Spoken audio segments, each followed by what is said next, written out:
Nobody will argue the fact that outlaw 10.5-inch tire racing has probably evolved quicker than any other professional category of drag racing, and I stress the professional category aspect because indeed, in just a matter of 5 full seasons, it has turned into a big money type of racing.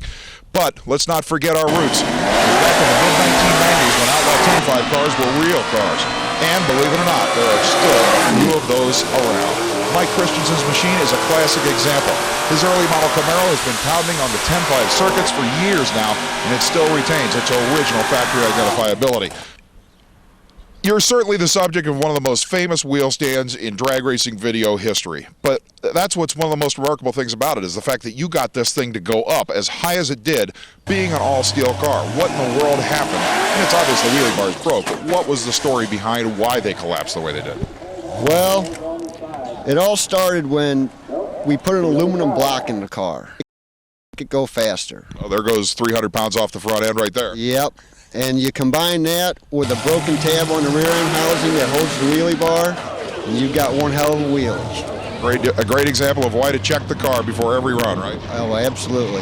Now, when you were in the car, it had to be one of the most bizarre experiences anybody has ever dealt with, because you obviously felt it go up, but then when it dropped down to the left side, you couldn't possibly have known what the heck was going on. Oh, it happened so fast, I really wasn't sure what happened. Did you think at any point that the car already had rolled? No, I was, the car went up, it flipped over on its side, and I was just wondering to myself, what the hell just happened to me? And the funny part is every human being that watched it was saying the same thing.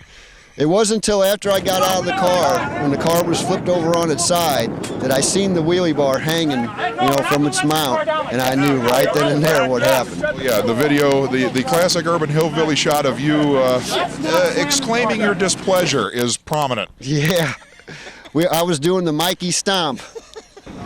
Now, let's clear up one of the great urban legends of all time in drag racing. Explain the giant blower.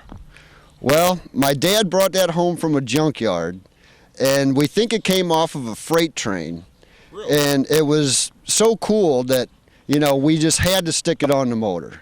But even though the picture of that thing sitting there with the blower sticking through the hood of the car made it on the internet and went global within a matter of hours, a lot of people don't realize that you actually fired the car with that blower on it. It was attached. Yeah, we've yet to make a pass with it, but it's in the works. Where in the world did you have to make a belt for it? I mean, how did you get the belt to work? Yeah, it was a special order belt.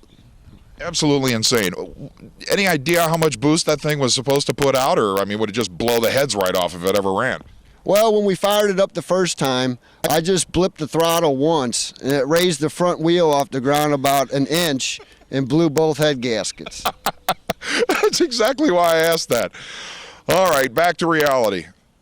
Is Outlaw 10.5 beyond the grasp of normal human beings right now? I believe so.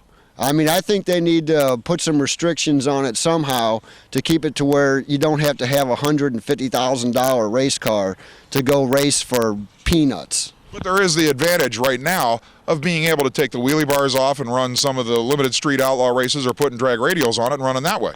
Well, that's a tough class too. It's no cakewalk there, and it's a total different animal too. Yeah, a lot more fun. Yeah. I prefer the wheelie bars myself.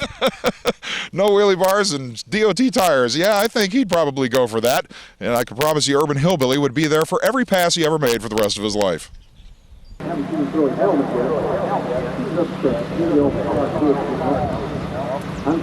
to run. We got 30 guys. Come on down.